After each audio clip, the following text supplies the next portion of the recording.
আসসালামু আলাইকুম। নাক ডাকার ঘরোয়া চিকিৎসা।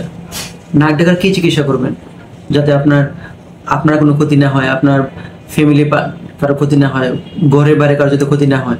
অনেকে তো নাক ডাকার কারণে কোনো ট্যুরে যেতে চায় না। এবং অনেকে আমাদের বলে যে আমি হজ বা উমরা যাব, আমার কারণে অন্যদের কষ্ট হবে। তো ঘরোয়া কি চিকিৎসা করবেন যাতে আপনার নাক না ডাকে। আমরা বলি লাইফস্টাইল মডিফিকেশন।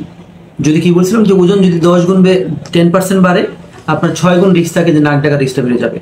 অনেকে অ্যালার্জি সমস্যা থাকে, তো আপনার একটু যখন ঠান্ডা লাগবে তখন আপনার নাক ডাকতে পারে। তো আপনার এরকম যদি অ্যালার্জি সমস্যা থাকে, নাক বন্ধ থাকে, তাহলে নাক বন্ধ অ্যালার্জি চিকিৎসা করবেন, নাক বন্ধ চিকিৎসা করবেন। ঘরোয়া চিকিৎসা হলে যেমন আমরা বলি যে ওজন অবশ্যই কমাইতে হবে। অনেকে ধূমপান করেন, ধূমপান কিন্তু নাক ডাকা বাড়ায়, ধূমপান বন্ধ করতে হবে। অনেকে হয়তো মদ খায়, মদ খাওয়া যাবে না। অনেকে দেখা যায় যে আমার তো রাতে ঘুম হইলো না, দিনের বেলা খারাপ লাগতেছে, রাতে ঘুমানোর সময় একটা ঘুমের ওষুধ খায়। তো এই যে ঘুমের ওষুধ খাবেন, এটা কিন্তু নাক ডাকাটা আরো বাড়াই দেবে। আমরা ঘুম মানে কি, ঘুম একটা রিল্যাক্স জিনিস, ঠিক আছে? যখন ঘুমের ওষুধ খেলে এগুলো আরো বেশি রিল্যাক্স করে, তখন আপনার দেখা যায় নাক ডাকাটা আরো বেশি বেড়ে যাবে। আরো কিছু সমস্যা আমরা বলি যে স্লিপ হাইজিন বা ঘুমের একটা পরিবেশ নিশ্চিত করতে হবে। আপনি ঘুমের সময় অনেকে যেমন মোবাইল অনেকক্ষণ টিপে, ল্যাপটপ দেখে দেখে ঘুমায়, এগুলো করা যাবে না। একটা নির্দিষ্ট সময় ঘুমাইতে হবে।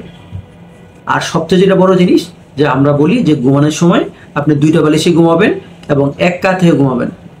তো ঘুমানোর সময় তো আর আপনার ঘুমানোর পর তো আর খেয়াল থাকে না যে আপনি কীভাবে ঘুমাইছেন। তো এই জন্য আমরা বলি কি যে ঘুমানোর আগে আপনার পিছনে একটা টেনিস বল বা একটা ব্যাকপ্যাক রেখে দেবেন, ছোট করে বেঁধে রাখবেন। কারণ কি হবে, আপনি যেরকম সোজা হয়ে ঘুমাতে যাবেন, আপনার পিছনে ব্যথা লাগবে, তারপরে অটোমেটিক কাত হয়ে যাবে। তো এই যে আপনার যখন আপনার হয় সোজা হয়ে ঘুমাইলে কি হয় যে আমাদের পেটটা, যাতে পেট বড় থাকে, আপনার ফুসফুসে চাপ দেয়, তখন শ্বাসনালীটা সরু হয়ে যায়। এই জন্যই আমরা বলি যখন একটু 2টা বালিশে ঘুমাবেন বা এক হাতে ঘুমাবেন, এই চাপটা কম হবে, তখন আপনার নাক ডাকাটাও কমে যাবে। আর যদি সময় মতো ঘুমান আর এই নিয়মগুলো মানেন, তাহলে আপনার নাক ডাকা অনেকটাই ঘরোয়াভাবে চিকিৎসা করতে পারবেন।